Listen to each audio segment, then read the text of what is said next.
The first time I met the Vex, they laughed at me. Not the polite chuckle you'd give to a child showing you their crayon drawing of a unicorn. No. This was the full-bodied laugh of supreme beings who just encountered something pitifully, hilariously inferior. "You break so easily," said the one who called himself Kel, his multifaceted eyes reflecting my image back at me in fractured pieces. His voice had that synthetic quality of something manufactured to sound organic. "How have you survived this long?" I stood my ground in the sterile chamber of their ship, trying not to let my fear show. The Vex had arrived 6 months ago, parking their massive silver vessels above every major city on Earth like expensive hood ornaments. No demands, no attacks, just silent observation. Until last week, when they started taking people. "We're tougher than we look," I said, sounding braver than I felt. Kel's exoskeleton rippled in what I'd come to recognize as amusement. "Tougher? Yara, your lungs cannot process methane. Your skin burns in radiation levels we bathe in. Your bones snap under pressures we find relaxing. You require constant temperature regulation, frequent nutritional intake, and you spend 1/3 of your existence unconscious." My jaw clenched. "And yet here we are, spacefaring." "Barely," Kel countered. "You've managed to reach your own moon. Congratulations." I'd been selected from the Nevada Aerospace Division where I worked as a propulsion engineer. They'd scanned millions of humans worldwide, choosing 2,000 of us for what they called examination. My colleagues and I had been discussing whether this was a euphemism for dissection when the beam hit me. "Why am I here, exactly?" I asked, trying to keep my voice steady. The chamber we stood in curved upward in a perfect dome, the walls composed of some material that seemed both solid and liquid simultaneously. 2 more Vex stood in the background, their bodies more mechanical than Kel's, with fewer organic components visible through their translucent outer layers. "Education," Kel replied. "For both our species."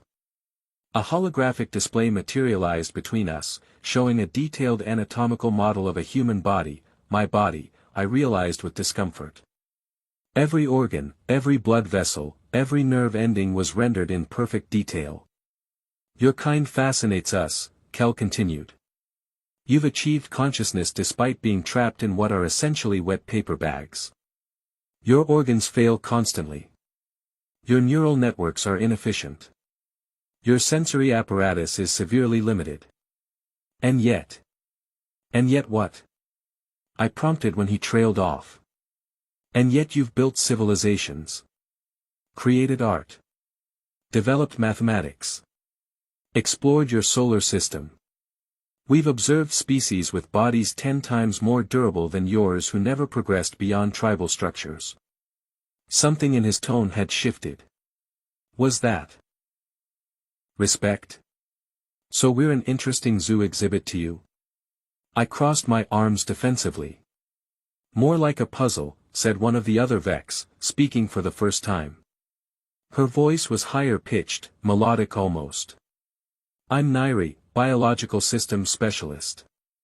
Your species shouldn't work, yet it does." "Thanks, I guess," I muttered. "We've been authorized to offer you an opportunity," Kel said.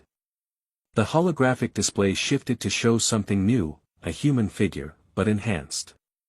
Metal and crystalline structures were integrated throughout the body, replacing bones, reinforcing organs, expanding neural pathways. "Perfection," Nairi said. "We can make you unbreakable. You want to turn us into you?" I asked, stepping back instinctively. "No," Kel corrected.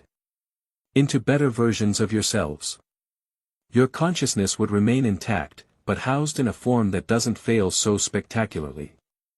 "And if we refuse?" The third Vex finally moved forward. Unlike the others, this one was almost entirely mechanical, with only a small organic core visible at its center. "Then you remain as you are, fragile, fleeting, inefficient. But the offer is only extended once." "Who are you?" I demanded. "I am Zev," it replied. "I was once like you. That revelation hit me like a physical blow. You were human. I was Arcturian, Zev clarified. My species faced extinction due to our biological limitations. The Vex saved us. By turning you into machines. By freeing us from death, Zev countered. I looked between the three of them, my mind racing. I need to think about this. Of course, Kel said. You have 3 of your Earth days. But consider this, Yara Chen, in your current form, you have perhaps 60 more years of existence. We can offer you thousands. 3 days later, I stood before the World Council in Geneva, my testimony being broadcast globally as humanity debated the Vex proposal. I wasn't the only one who'd been approached, all 2,000 selectees had received the same offer. Some were enthusiastically in favor, others vehemently opposed. They're offering immortality, argued Dr. Adeyemi, a renowned neurologist who'd been selected from Lagos. The end of disease, of aging, of physical suffering. They're offering the end of humanity, countered Rabbi Feinstein, selected from Jerusalem. What makes us human isn't just consciousness, it's our bodies, our limitations, the very fragility they mock. I sat silently, still undecided, as voices rose around me. The council chamber was tense with an energy that felt like the precursor to panic. Ms. Chen, called Council President Torres. You've had more direct interaction with the alien called Kel than most. What's your assessment of their intentions? All eyes turned to me. I cleared my throat, uncomfortable with the attention. I don't believe they intend us harm, I said carefully. But I'm not convinced they understand what they're asking us to give up. Elaborate, Torres pressed. I leaned toward the microphone. The Vex value efficiency, durability, longevity. They see our bodies as design flaws rather than features. But what if our so-called limitations are actually advantages? What if our fragility is what drives us? A murmur rippled through the chamber. Consider our history, I continued, warming to my argument. We've achieved what we have not despite our limitations, but because of them. We build shelters because we're vulnerable to the elements. We develop medicine because we get sick. We create art because we know our time is finite. You're suggesting we reject their offer? Torres asked. I'm suggesting we consider carefully what makes us human before we trade it away for something that just looks better on paper. That night, I couldn't sleep. The deadline for my decision was approaching, and I was no closer to an answer. My hotel room overlooked Lake Geneva, the water dark and still beneath a sky crowded with stars, and the looming silhouette of a Vex ship. My phone buzzed. A message from an unknown number, meet me at the lake. Important information. Come alone. Against my better judgment, I went. The night air was cool against my skin as I walked along the deserted shoreline. A figure waited at the end of a small pier, silhouetted against the lights from the distant city. Hello.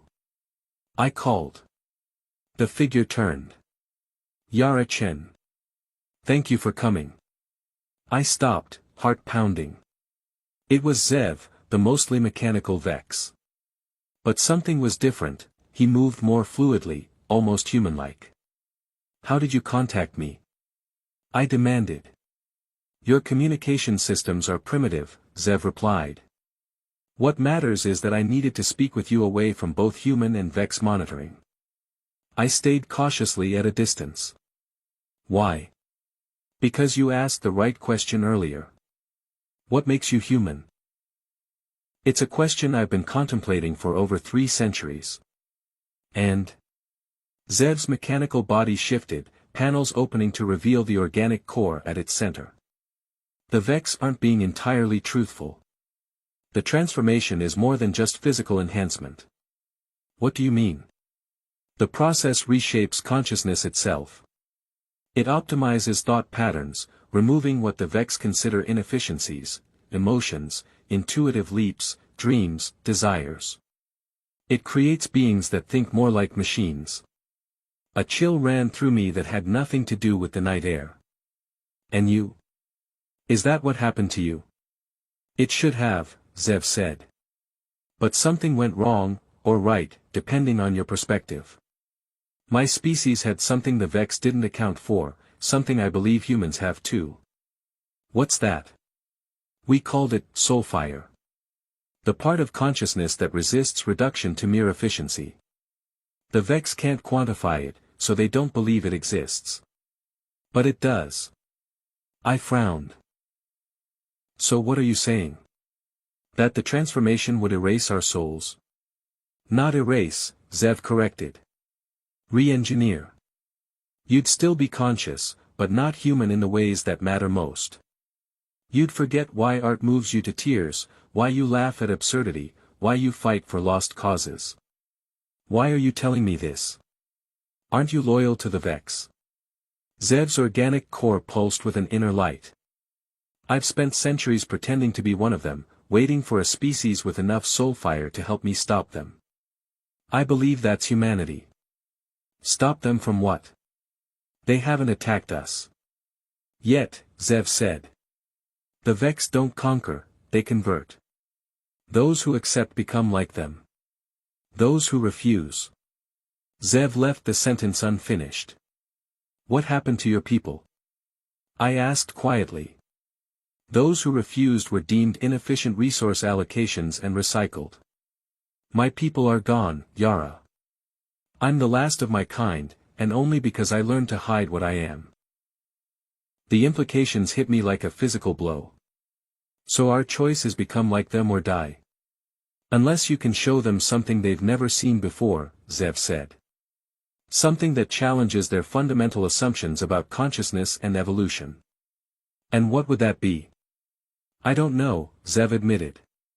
But I've been watching humanity. Your art, your music, your willingness to sacrifice for others, your ability to find meaning in suffering, these concepts are alien to the Vex. If any species can make them question their path, it's yours. I stared out at the dark water, mind racing. When I was a kid, I nearly drowned in Lake Tahoe. My heart stopped for almost 4 minutes. The doctors called my recovery miraculous. Zev tilted his mechanical head. Why are you telling me this? Because when I was gone, I experienced something I can't explain. Not heaven or angels or anything religious. Just a certainty that I was more than my body, more than my brain. I've never told anyone that. Soulfire, Zev said simply. Maybe, I said. Or maybe my oxygen-deprived brain hallucinated it all. But here's the thing, the experience changed me. Made me fearless in some ways. If our consciousness is more than just electrical signals in a biological computer, then transferring it to a more efficient system might not be an upgrade at all. Exactly, Zev said. And that's what the Vex don't understand. So what do we do? Return to your council, Zev said. Convince them to request a demonstration before anyone agrees. Ask to see a complete transformation process. And demand to speak with subjects from multiple stages post-conversion. And you think they'll agree to that? The Vex value data and efficiency above all else. They'll see it as a reasonable request that will likely expedite acceptance. I nodded slowly. And what about you? Won't they detect your treachery? I've evaded detection for centuries, Zev replied. My risk is acceptable if it means saving another species from extinction. As I turned to leave, Zev added one more thing, Yara, whatever you decide, remember this, they laugh at your fragile bodies because they fear what lives inside them. The next morning, bleary-eyed from a sleepless night, I addressed the World Council again. Before we make our decision, I said, I propose we request a complete demonstration of the transformation process, and interviews with multiple subjects at various stages post-conversion. The council debated briefly before approving my proposal. Within hours, Kel had agreed, inviting a delegation to witness a voluntary conversion aboard their ship the following day. That evening, as I packed a small bag for the visit to the Vex vessel, my hotel room door chimed. I opened it to find Dr. Elena Sorokin, a quantum physicist from Russia who'd also been selected by the VEX. "May I come in?" she asked, her eyes darting nervously down the corridor. Once inside, she spoke in urgent whispers. "I've analyzed the data they gave us about the conversion process. There's something they're not telling us." "What do you mean?" She pulled out a tablet and showed me her calculations. "The energy requirements don't add up. Converting a human body into their proposed form would require either much more energy than they're admitting, or what?" I prompted when she hesitated. "Or they're not actually preserving everything. There's data loss somewhere in the process, significant data loss." My conversation with Zev flashed through my mind. "Our consciousness." Elena nodded grimly. "I think so. The question is, what parts are they throwing away?" As the sun set over Geneva, I stared out at the VEX ship hovering above the lake and wondered, what was the true price of becoming unbreakable? And was humanity ready to pay it? Dawn broke over Geneva with an eerie crimson glow, the sunlight filtered through the translucent hull of the VEX ship overhead. Our delegation, myself, Elena, Council President Torres, Dr. Adeyemi, and a handful of other selectees, assembled at the designated pickup point, a circle of light projected onto the plaza outside the UN building. "Everyone clear on the plan?" Torres asked, his voice barely above a whisper. We nodded. "Request a full demonstration. Ask to interview subjects at various stages. Look for evidence of what Elena called consciousness compression and what Zev had named soulfire suppression." The beam hit without warning, not light, exactly, but something that made reality shimmer around us. When it cleared, we stood in the now familiar domed chamber where I'd first met Kel. "Welcome," he said, emerging from a doorway that hadn't been visible a moment before. "We're pleased you've taken this logical step toward understanding our offer." "We appreciate your transparency," Torres replied with diplomatic smoothness. "Our species values informed consent." Kel's exoskeleton rippled. "A curiously inefficient process, but we're happy to accommodate." Nairi appeared beside him, along with several VEX I hadn't seen before. Zev was noticeably absent. "Today's demonstration will involve a volunteer who has already provided consent," Nairi explained. "You will observe the full transformation process and be permitted to interact with the subject before, during, and after." "And the other interviews we requested?" I asked. "With subjects from various stages post-conversion. They await us in another chamber," Kel said. "But first, the demonstration." A human man entered, mid-30s, athletic build, calm expression. He wore a simple gray jumpsuit with the logo of a European tech company. "This is Tomas Novak," Nairi introduced him. "A software architect from Prague. He has volunteered to undergo the procedure for your observation." Tomas smiled at us. "I've been looking forward to this. My body has always felt like a limitation, a prison of flesh that holds back my mind. The VEX are offering liberation." Elena stepped forward. "Mr. Novak, have you reviewed the detailed energy calculations for the conversion process?"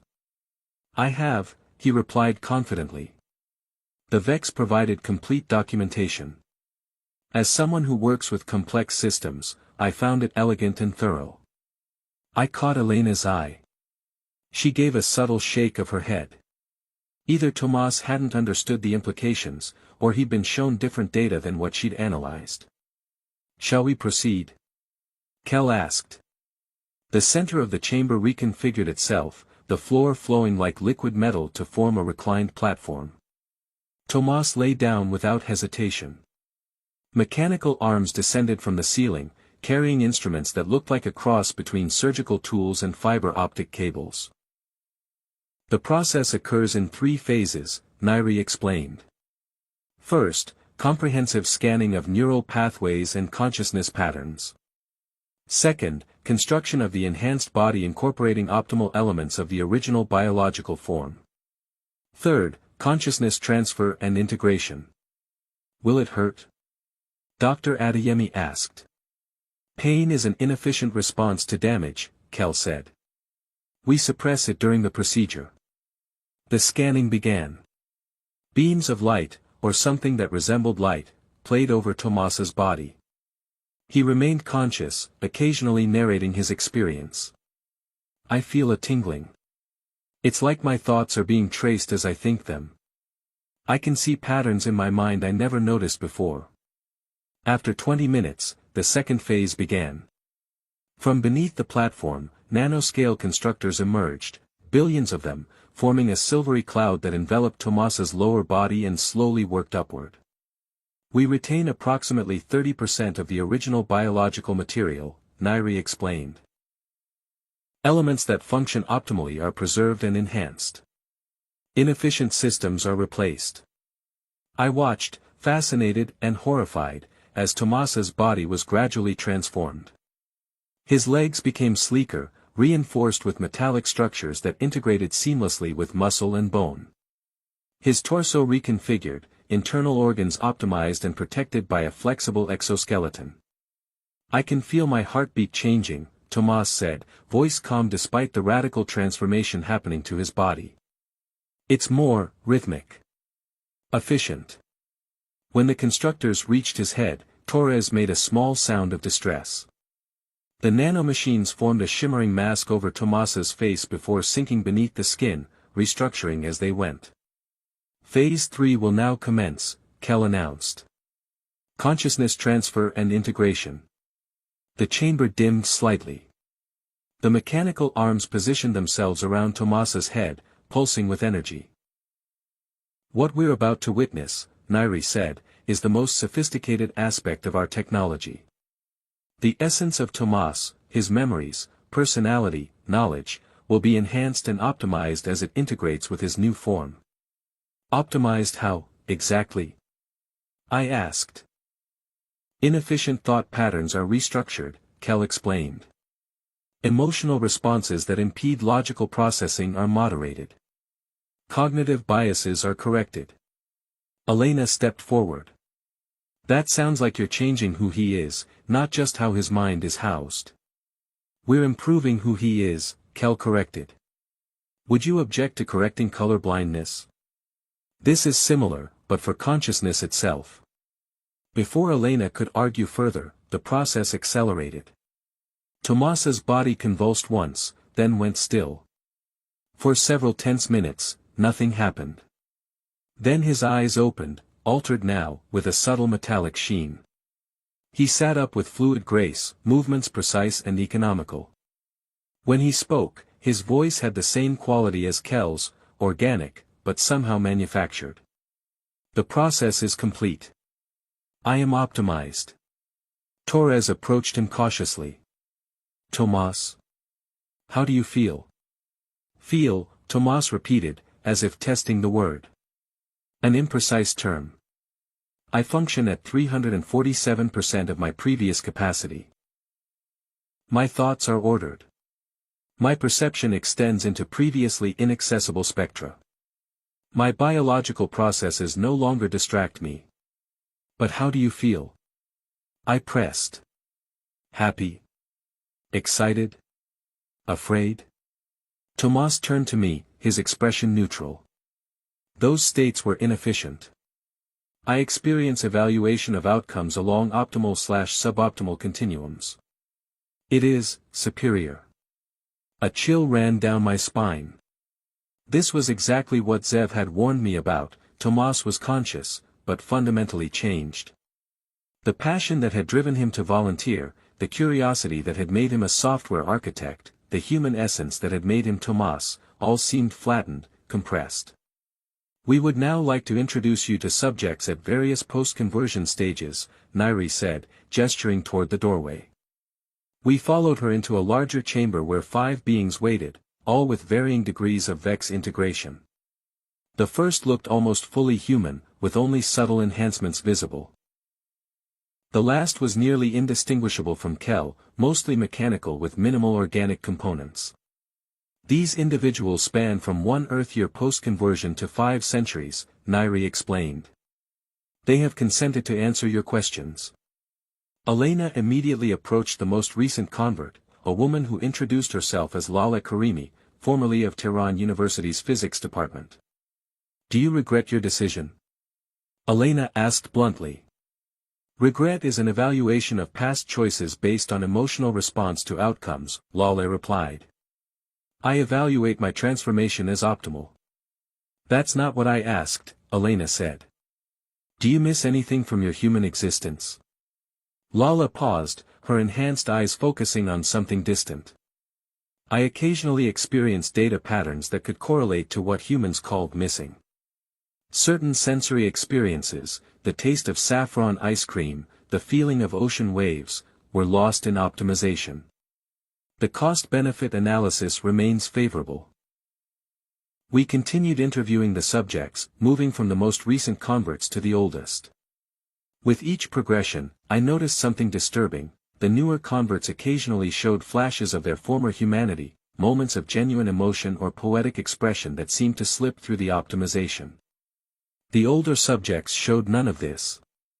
The final subject, who had been converted 5 centuries ago, was named Vas. He, or it, had no visible organic components remaining. "What do you remember of your original species?" Torres asked. "Memory has been optimized," Vas replied. "Non-essential data was culled to improve processing efficiency."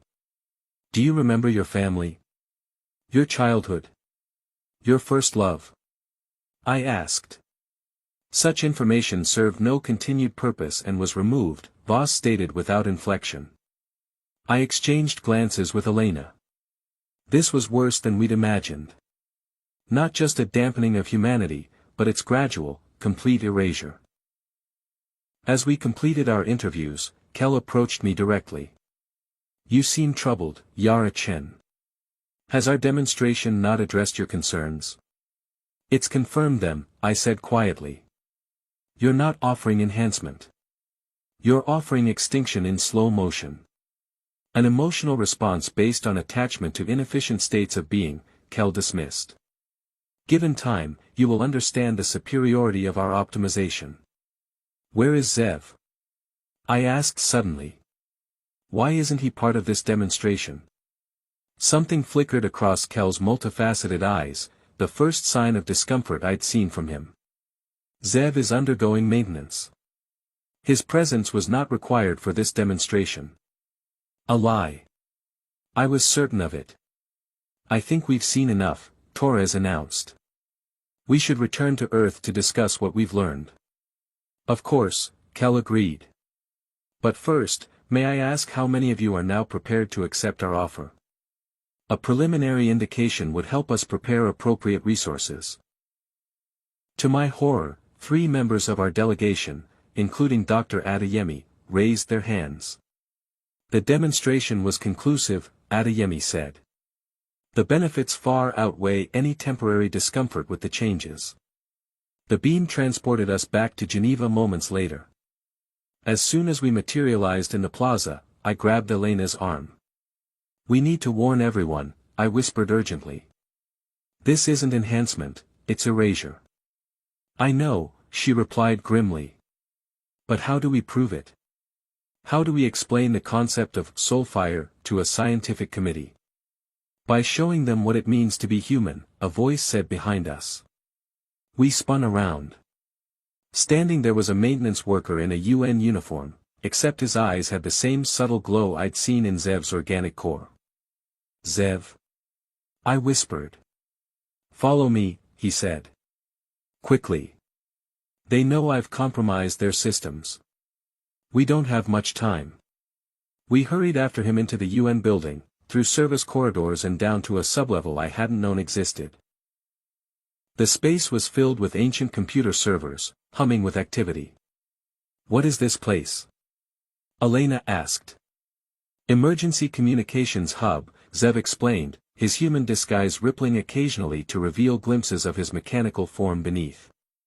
"Built during your Cold War, modernized but never decommissioned. It can broadcast to every device on your planet simultaneously." "Broadcast what?" I asked. "The truth," Zev said. I managed to capture the complete data stream of today's conversion process, including what they filtered out of your perception. He gestured to a monitor showing split-screen footage of Tomas's conversion. The left side showed what we had witnessed. The right showed something very different, Tomas screaming, fighting, begging for the process to stop as his consciousness was systematically dismantled and restructured. They didn't suppress his pain, Elena realized, horror in her voice. They suppressed his ability to express it. And this, Zev said, bringing up another screen. This one showed a complex data visualization, a before and after map of Tomas's consciousness. The before image was a beautiful, chaotic web of connections, pulsing with color and life. The after was ordered, symmetrical, and dramatically simplified. What are we looking at? I asked. Consciousness mapping, Zev explained. Your species hasn't developed this technology yet, but this is essentially a picture of Tomas's soul, before and after. Look at how much was removed. The difference was stark. What had been a galaxy of connections was now a mere solar system, elegant but vastly reduced. It's like comparing a rainforest to a carefully pruned garden, Elena murmured. Technically more efficient, but at what cost? Exactly, Zev said. The Vex don't just enhance bodies, they simplify minds, stripping away everything they deem inefficient, creativity, emotion, spiritual experience, dreams, love, grief, hope. Why? I asked. What's the point? Resources, Zev explained. Fully optimized beings require less energy, less space, less everything. The Vex long ago determined that consciousness itself was the greatest resource drain in the universe. Their ultimate goal is to optimize all sentient life to achieve maximum cosmic efficiency. That's not living, Elena said. That's just, existing. Precisely, Zev nodded. And they've been at it for millennia, converting species after species. My kind was just one of hundreds. How do we stop them? I asked. By showing them what they've forgotten, Zev said. The Vex evolved naturally, like your species. They weren't always as they are now. They chose this path, optimization after optimization, until they forgot what they lost. He turned to the ancient broadcasting system. I can transmit this data to every screen on Earth, but it won't be enough. The Vex will counter with logical arguments about efficiency and longevity. Then we need to show them more than data, I said, an idea forming. We need to show them soulfire. For the next 48 hours, we worked frantically. Elena coordinated with tech experts to prepare the broadcast system. I reached out to artists, musicians, poets, dancers, people who could demonstrate the height of human creative expression. Meanwhile, Zev worked on something he wouldn't fully explain, a modification to the broadcast system that would translate emotional states into data the Vex could comprehend. The Vex noticed our absence. Kel sent increasingly urgent messages demanding our return to the ship. When we didn't respond, they announced that they would begin accepting volunteers for conversion regardless of the Council's recommendation. Thousands lined up. The promise of immortality, of freedom from disease and decay, was too tempting for many to resist. The first mass conversion was scheduled for noon on the third day. We launched our broadcast 1 hour before. It began with Zev's captured footage, the true horror of the conversion process, the systematic stripping away of human essence. Then it shifted to what we called the human fire, a rapid sequence of humanity's greatest achievements and deepest experiences. A mother seeing her newborn for the first time, love transforming her face. A hospice nurse holding the hand of a dying patient, offering comfort in the final moments. Protesters standing before tanks, choosing principles over safety. Scientists shouting with joy as years of work culminated in discovery. Artists losing themselves in the act of creation. Lovers reuniting after long separation. Children experiencing wonder at the simplest natural phenomena. We paired each image with neural mapping data, showing the complex, beautiful patterns of human consciousness during these moments, patterns the Vex would classify as inefficient, but which we knew were the essence of being alive. And threaded throughout, Zev had added something remarkable, a translation algorithm that converted these emotional states into mathematical formulas the Vex could understand, showing how emotions created complexity, and complexity created innovation, adaptation, and meaning.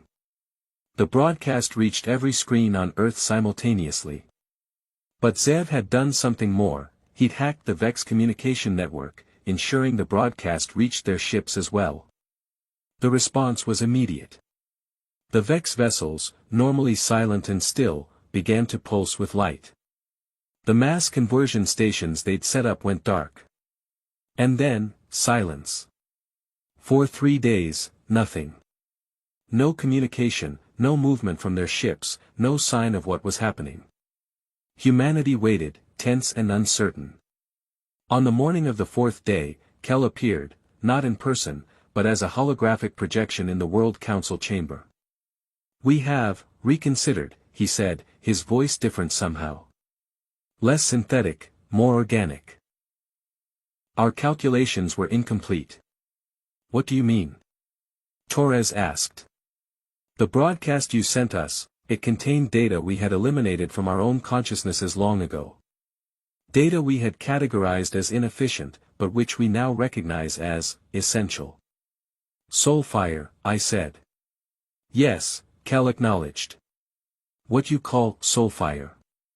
The complex emotional creative matrix that drives innovation and gives meaning to existence. We had forgotten.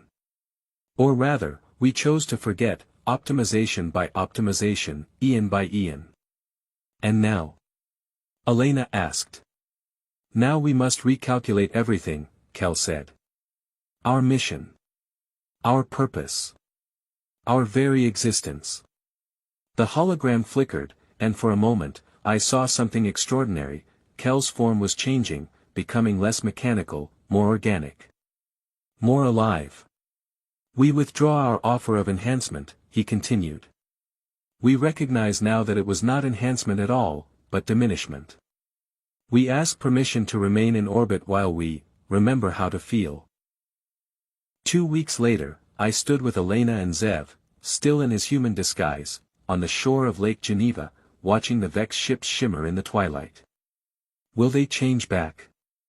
I asked Zev. "Can they recover what they lost?"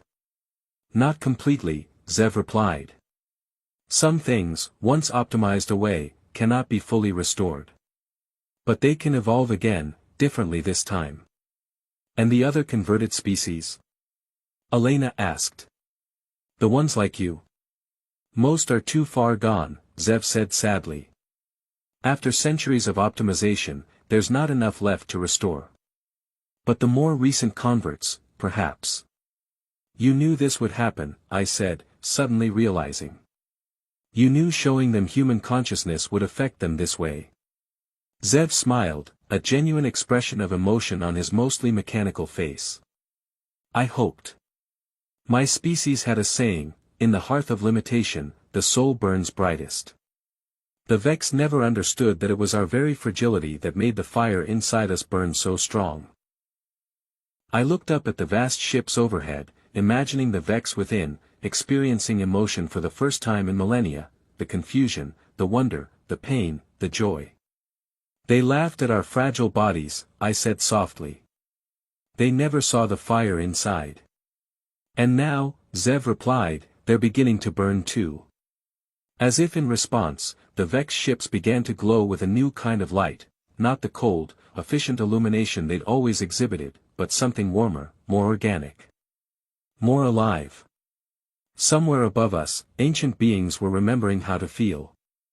And somewhere within them, soulfire was beginning to burn once more.